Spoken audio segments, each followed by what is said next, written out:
Mahama Ayariga wunni twasere. Mantisi ya so do kwasi abetena se Ghana for se omo petetem ama John Mahama mimpe Jimmy o. Unfi Ghana for be na fro ka che so omo petetem ama John Mahama. Wasi ampanyini.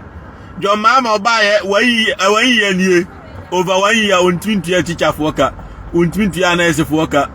Or the Sikana man e ba Jimmy for ni so mfanye boxing. Enti sane ene amasi kon de se Ghana for mo mani anya den a eni for the force Mahama as a Ghana for con for third term. And listen no the almighty Twene Jonas assembly akodu headquarters akodu nanum efa asem a the majority leader in parliament honorable Mahama Ayariga or kanfa Mahama third term hono oh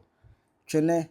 abema chi ne boot for boot mema nchire mu no akire wadwen ama me e wo comment section how you Penyah block media mess was say any dey mo obe like video no that ma subscribe button and click notification icon for latest updates na be chire wadwen dey ama me e wo comment section so obaso no che first eje bia hwe Ghana the constitution and ebu o man enya emotions enya the open ye Ghana konwa no so da bi akonya no tena so ye the mra no the 1992 constitution and edibu o man no and mra kro na a stating clear number of term as a president obetima tena konwa no so any number of years obetima tena konwa any number of terms obetima yakọ obetima tena konwa so a fixed tenure in office for 4 years. And Uria, 2 term, into 8 years, where we were Juma. 3 years, now Oko election, twice 2 times, near Tumana be president, we 2-term president here. O several Ghana and Finshan or 8 years, yes, you could fee. No matter nim dear wo trimu, a dreaming yansa over, call Nayan test your hope for us. Corner for from Nakunya, you fear Japadi, and you fear Kunya. Now I got any when Yansa 1 tenants to there be, and you fear Kunya. Call now for Emra. Edia party no pay free by party no pay free by an answer for mu ko na yenya nsini from ra no so emeto aso bi sana Ghana mran etie. But interestingly Mahama baye e ba biemu ni 4 years afi ko no start 1 year 1 year was start no kana yen kan wasemutira bosi o maje anya bosi aketwa ene mahunu ade Ghana ska ye diska top part eche ye ska eniema ye che emfaso fa bia nhede ni mo man konkon Ghana ye Ghana sika ye 1 year ekura nyankwawe ya no and this for na start ana Mahama go for 30 and even kwa just say 1 year start you ya beto aba ana omo keka say Mahama we ni akonya na on that constitution on transfer forever minim ehyiwa abawura this for the 3 minim de abawura minim de abo manom ene do bahia say we no man say we to fi no madi o say minim all of a sudden Mahama we return the election na no ma start keka on say samra no on tena so nche. So oba so be omani ye so onye omani enye omasem all they care to know is say Mahama president that's all na Ghana no one party state ama that conversation omu peja ba na hwiegu omu peja na adwire egu form Friday tweme ana Mahama Ayariga at the floor of parliament osrojan naso loka say na Mahama adwuma penti no Ghana for ankasa call for third term say on one ankasa Mahama go for third term and I was like Ghana for be na call for third term this for ya na social media no eso twetwa nkwasea asem na Mahama go for third term go for third term this for mo nkasa Ghana for this Ghana ni bia ni ba bia obi okasa free party mu this for there's nothing like Ghanaians Ghana for ni ba bia bi obia in one way or the other belongs to one political party Ghana for kasa na munyai this for na so that and that ejano almost saw that Janan get it. Now with that issue, no. Another almighty Twene Jonas assembly could do no say her. Mahama Ayariga pa. I'll grow sebi, I'll grow with this. Kurumbako Central, I won't miss you order. After marking, there be only the coins 24 moody, I'll grow any, but you're too about my obis in the way you're there, when you're kept or in your kunya, when you're near Boko Central, you move Hokorada, or corner for 30 Mahama. I'll grow with this. What you say Mahama Ayariga wunni twasere. Mantisi ya so do kwasi abetena se Ghana for se omo petetem ama John Mahama mimpe Jimmy o. Unfi Ghana for be na fro ka che so omo petetem ama John Mahama. Wasi ampanyini. John Mahama obaye wayi ye nie. Over 1 year on 20 teacher for ka. On 20 anese for ka. Or the Sikana man e ba Jimmy for ni so mfanye boxing. What you say? Kwasi sa na ebu o man. And see, I'm no Ghana for one of them. Say was on in the Kwasea. I say Sika would be Tiana for any teacher for kan we di kan sise sika ma oba kwase Penyah kwa boxing ami ya bedi watem e de ani Jimmy teacher ade akofo ado ye ya Ghana for nyina di na tema na obi abu afu akofo ado the same job na wonso ba be ye wo de akura de tanchan akofo ado ade na Ghana mpanifo mo ye moasa o John Mahama kwase mpanyini ma mpanyini bi na net so no hu nyansa wan sise sika na ama ne ba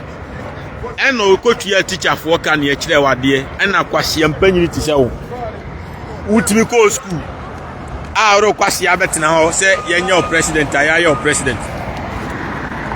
enti kwase mpanyini ade na duru nko awso sorry me prepare me phone anim kakra eduru nko awso de mo fa cheme na me clean me phone anim kakra eduru nko awso de wa jiminti o de nko selfish o man kwase afo na omu hia Ghana teacher for de omu nimfaso o dwan John Mahama everyone minute bi aban ba se na mu kwase ti obi betina so ye mampanyini wo hu fi yetua teacher for mo ko kira wade o school e ma wasebi adan na wudi Ghana fo abro yato abama kwase hu fi jimi ade achi awu discan te private jet im ade achi awu discano top ad se awu de be hye ma atwam ade achi anoma mampanyini ase wo ye se obetua teacher fo atua nurse fo se de be ya country no be run no de wa faili na wo discano private jet im ade achi anare kwase abetra me koto private jet $60 million ade achi sei ni nyina Mahama Ayariga uni twa asere uni twaba ase ko jimi tani abo tani kwase mpanyini ade kwase abetra se Ghana fo se omo petetem ama John Mahama uni twa asere kwase John Mahama jimi fo se wan e petetem ama no wa jimi on stupid man wasi abibati sia wo de beka be twan troto Ghana fo so na mi so memo bi aba free parliament wa pro wasi a minority leader adwene jimi everyone minute bi aba ba se na mu John Mahama kwasi ampanyini a obi akunda di lumba na onene judge fo akotena ho se omo no criminal odobroni ne na busuafo ni Roman father mom koku lumba ofie no omu mom ya dani omo yire wo court e okumase omaje bribe adani oba ye nware no wi ase da yire abeka se Germany marriage certificate ya recognize wo Ghana ama broni ne te ho ye the stamp aware so video nyina da ho be ma na wawuo no ado broni makoku no ni nua ba gina ho se me a me gina court ha me na me ko witness awale wo Germany in Ghana de so na me say gina ho bi me o John Mahama kwase mpanyini ne akronfo judgefo a wasese o makogu aden chief justice akronfo ono sisa papa fo na kwaje bribe abedani media dadilumba akofa na betena fia made no ngofu adidi no boy vu olande one na awo ma na Roman father man aka o ma maka dumba mani made no ne Roman father mo ne o ma hihye ho akokun lumba ofie na o ma dani made ne yire ama mabedi matemo mini matemo wie yo na abusuafo se okay fine omo muku mi ye nua no me na me nua ma chiri ba ni dadilumba what you say machiri ba ni dadilumba ana ofa ya pokun so me na me nua ba e ba ni dadilumba abusua panyini ya abusua lo hands onka ya abusua no ho enya me ma me nua no no na anya me nua no no e ya abusua lo hands oda ekwo abusua ni nyina no oni lumba ya akafo over 30 years or 20 years omo nkasa lumba enemy no akoti mu app eni omo mku lumba kosie nipa na bra abusuanfo ni infomani hunfunu ofa ya poko abetena Ghana since that ni offer we 3 days no lande Ghana ni nua ba 4 days no lande Ghana wa pa mache wa mmaye nko hunfunu no obi o wiase bia na no kra Ghana bi ni bi wuwa America aban etamfunu ndi command abusuanfo Ghana adan na John Mahama kwase mpanyini ate Ghana ho asesa akronfo kogu court wo se omunya judge ama omo judge fo ndi njanhye ate ato years ayeso awie se ye mamu nkosie furu no momo nkoye postmortem na judge kro now 2 hours ago wasa akwaje bribe afre musemo mra musa ba ya o se okay muntua 20 billion abusuanfo na mo de hye wudini na kum yewu abusuani no odobroni mo a omakum abusuani amono fa mo nwa akoye yi abre o nyina nya abusuanfo abusia panyin nya abusiani odobroni nya abusiani me a menua obi akuno no me betua 20 billion ansana magifuru na koye opostmortem ahudi eku no because John Mahama kwasea na esenkajeje fogina middle no omako gina odobroni side akoje bribe ye adwuma ma odobroni at the same time omakum nupa na sie no omokofa toy abeto so omo ye yi a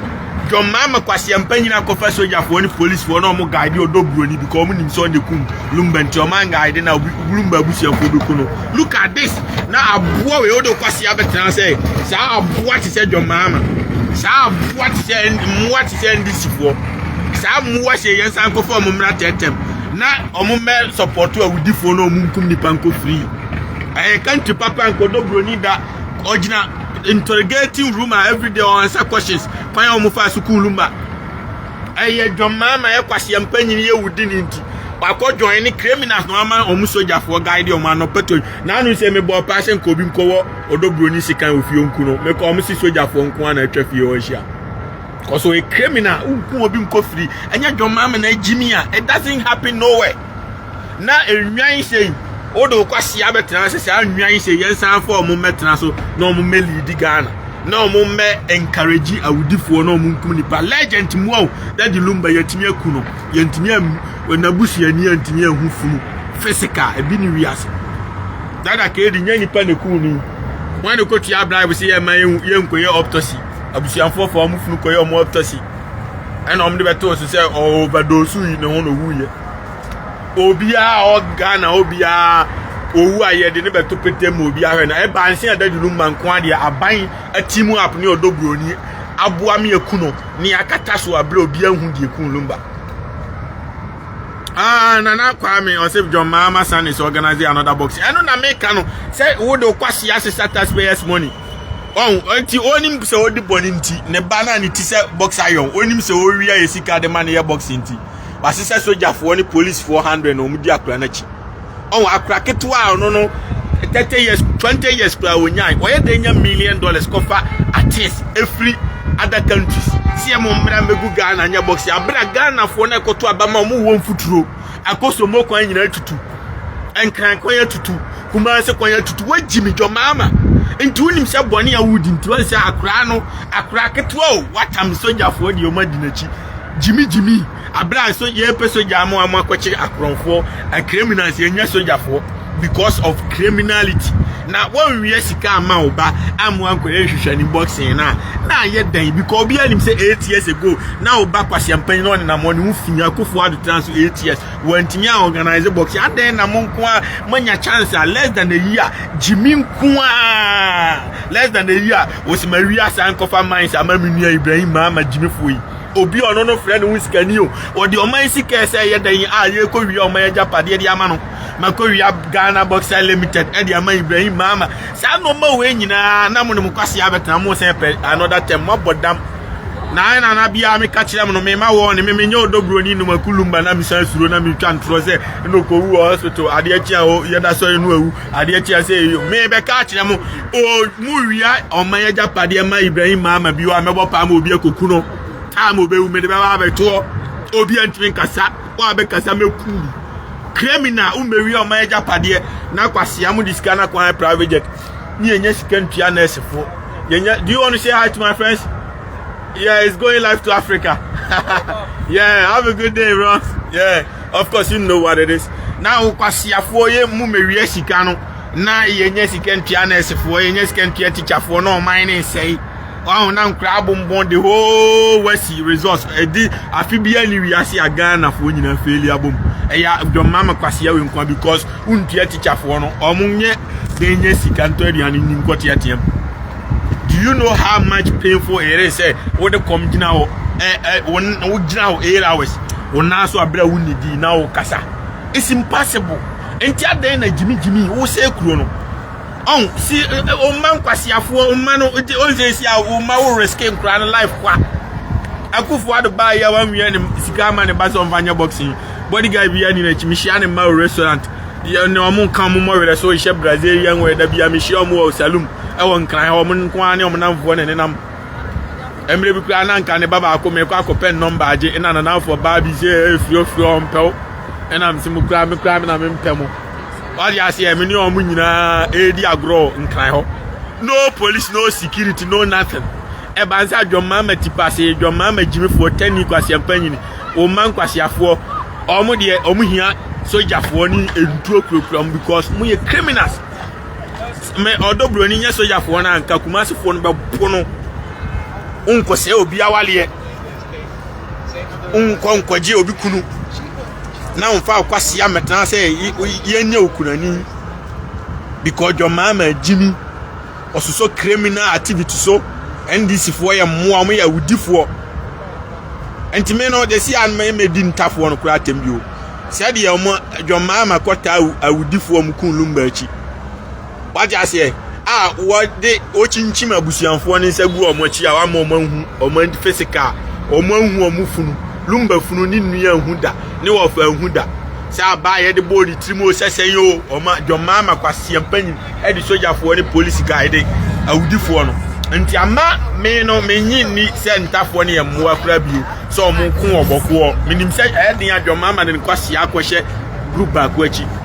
ena woye den o na ntafo no mo ntitwi o mo nim kasa no ma be ka no kure o hwa John Mahama ne kwasea akotai awudifo bi achi wo soro no den region ho ena omo ye victims ne buafu a omo ye na omo ku awudifo na awudifo no so be ku omo bi sa na hwa akwa because e impossible say kwasiafo nko aba power the bia ni pewu oboko because e wo no me kra me tinche ma hia me pe odobroni na koku no what I say because nkwasea sem say o mu betimi ade aku obi bloodly makoku obi oni fie obi muamu ento aduane ma oni Roman father kwasea mpanyin na resource a obenya wo wi ase ne say makoku no because ma papa na hwe omu over the years no enye ne ma enti manku na eba abonten a obepam amama ye mere enti munku no amama fa ni sika na madidi enti yentuetue sika na yenkata so na John Mahama nya John Mahama na ntwie John Mahama tipase John Mahama wudini John Mahama kwasea mpanyina sesa nkwasiafo judges ma ya me pagyaji na oye dan okwaje bribe e ka asa abusuanfo metua 20 billion ma ya me pen information na ma penifia ma obi akọ won sika ekunu medonyame mekusa akwa no edi 100 years kra obewu membo obi awu won sika ekunu every 1 minute bi aban basi na kosa yesuso jimi we so a obi me na menua wu na nipa waku menua nipa na o se menua no wu won nsem no onfa funu ne mna na me nkoye autopsy a problem why anya una ukun na ade enti na wonfa funu ne ma na enya autopsy na John Mahama kwasea mpanyini na wo no begina me do akase okay fine let's make it clear justice system no ye di asem no nya bribe sem efunu no monfa mra abura odobro ni begina ho akosi asewa gina ho akosi abrempoma ofa ya poku munyina ye nya autopsy ya wie fenchem obi ate na ho ase ehu de ku no odobro ni mu ne ku na handcuff agu am se de omakobu prison afi no na ya see one day tabani ye nice one na ye feda bi John Mahama kwasea mpanyina ko gina ba ko achi John Mahama kwasea mpanyina ko gina ba ko achi na kwasea mpanyini ote parliament do kwasea minority leader majority leader Jimmy ote wo say mo say tete mu ni twasere kwasea tete mu wa say yohane koto abamamo emu a mu ntimi ntua ko mu ntichafo muntimi mi adwuma mo ba mo say mo bebie 24-hour economy kwasea na mo $200 million a why na so ma mo say ne batwe mu tinsuo mo nkoto pad mehiem adan na mo mfa say sika nko sisi factory na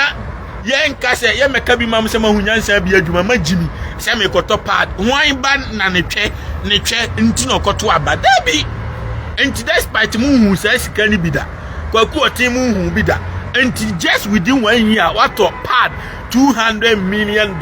now untimi ntua teacher for ka we abua na ntwe kura ho mfa so che I'm sorry it is what it is obaso no ahye no kura no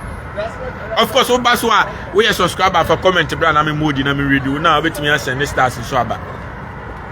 so enti se wo 200 se wo niska kura na ntimi ntua teacher for ka na ntimi mi 24-hour economy it makes sense ba wo ska wo ko top private jet every day to private jet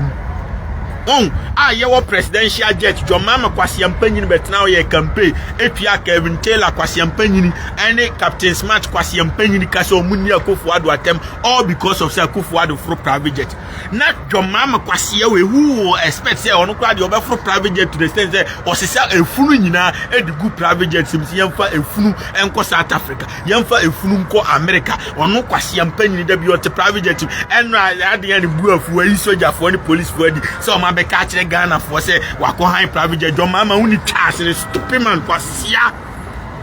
stupid man o ka say Akufo-Addo no bi tan because no want tayana uni jimmy si ya na Akufo-Addo ajimi enu ntina ne tan emaburu nya adwuma nye kwasea Ghana for na msuosu ko ebi ko Libya ajimi for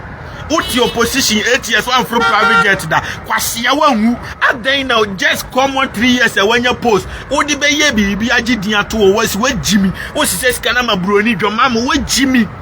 esi a na me kopel judge na boni ama obi awon sika kunu no say next time obi kokun obi bio na bind the soldier for guide within no me donyame John Mahama we am first and last memo obi abe wo sika yakun me donyame se wo obi kum ni pa Ghana na abusianfo ne de kowura court ho se am kwasea court no na abusianfo ne se yen koye autopsy na yen hu de se maame gina ho se ne ba yenye autopsy papa gina ho se ye ne ba na wudini ne se onte ase na John Mahama kota wudini na chi se abusianfo ne kotua 10 billion ana 20 billion obi amedonyame John Mahama Uti woni mse bangi bia ni Ghana o metime yi 20 billion ama obi 2 hours ebi ni wias America kran impossible. Won enti se munim se bone na mudi aban ni bedi abedonya memo obi abe wo sika yakum. We are first and last ebi nsi bio. Lumba de no amakota odobro ni machi ama makulumba fenchem no ebi nsi bio obi kukwadwa ntwa ye be autopsy. Ahwede eku no obi ku amachi dede ye be ye autopsy. Obi kusheta wala ya beye autopsy one tias ya John Mahama memo obi abeku meme de na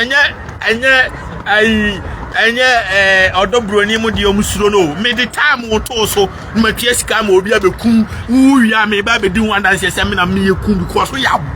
you don't deserve to live kwasea den na wo so criminality so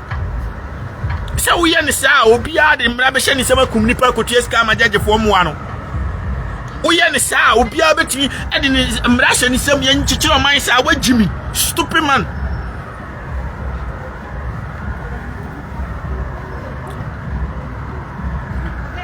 kuna do aje my rollins ye rembe to obi ye so kantanka ye biye ne so obi a wawu bia ye biye ne so adan na dadi lumba ye de to ya beto de mosquito net na chichire body no he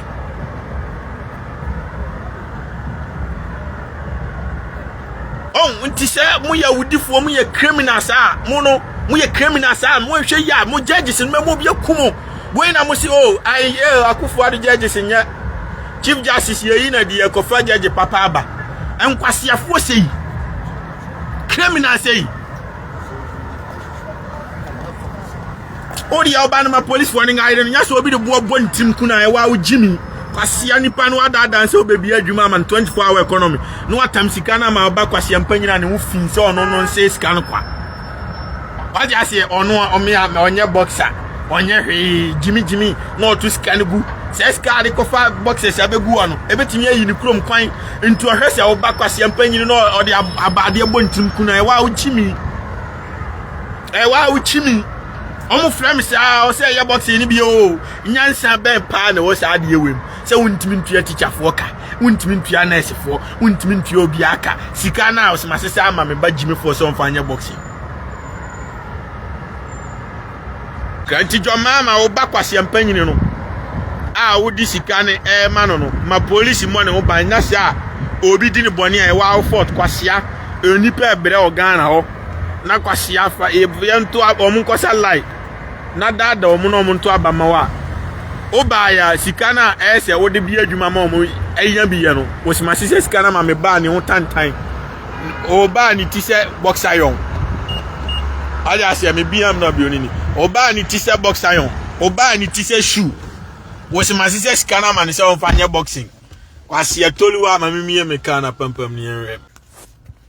So NDC ni aboa o say yellow MTN and ahwe wa Jimmy kwasea John Mahama hunyansa na wabi adwuma an wanya bia ya nka kwasea mpanyini nka metransi mfa frustration twon kwasea comment John Mahama ba mfa so bia maso mo be kofi NDC for ma Jimmy ati ase ye kwasea mampanyini be no o yato abama na akwadwini nkufo matwe ho unyimi ya kwasea ni Penyah ka akonya tutu accident kum nipa $200 million na wo kan nyina nkwasea keka etwe pad be ne wo wiase a ne buoduru sa ye ton ye che Africa man nyina ye che pad komo obi ase onfanhye ne twem kura enuru $1 million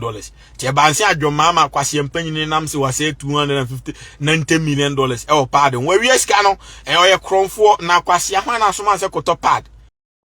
What your mommy? Comment section. Hi, Penyah Block Media. We wish you a Merry Christmas. We wish you a Merry Christmas. We wish you a Merry Christmas and a Happy New Year. Merry Christmas!